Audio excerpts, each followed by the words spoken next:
Lassie Farm here, more Eisenhower Tunnel stories. I worked at the Eisenhower Tunnel on Interstate 70 in Colorado. That's been nearly 20 years ago. And there were some good people working there. The supervisor of the whole place, his name was Rod Henderson. I'll never forget him. He might still be there. I don't think he was ever gonna retire. But the guy had you could call it a command presence, where if he just walked in the room, you were like, whoa, you know, it's like he was in frickin' charge.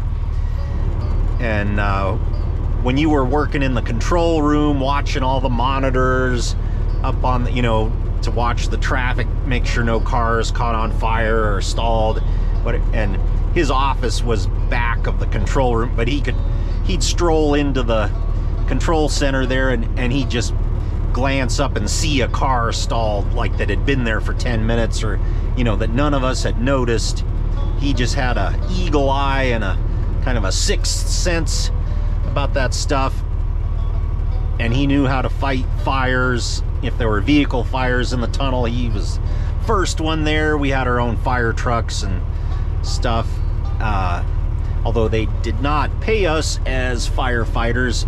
It's like, yeah, you're right, thanks state government.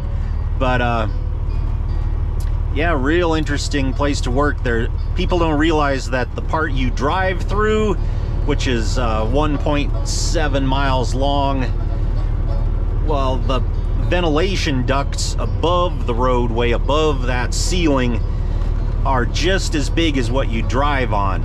And there's 600 horsepower electric fans on both ends of the tunnel to provide ventilation, keep the carbon monoxide levels low enough.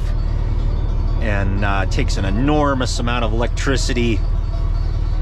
And we had to know how to switch power if we lost, if there was a power outage on the east side of the tunnel, we could throw some switches, and it had to be done just right, or you're gonna really screw up some stuff.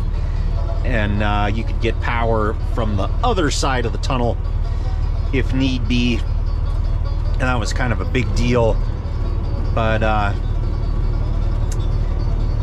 didn't pay real good. I was making like $1,800 a month, and you got paid once a month on the last day of the month.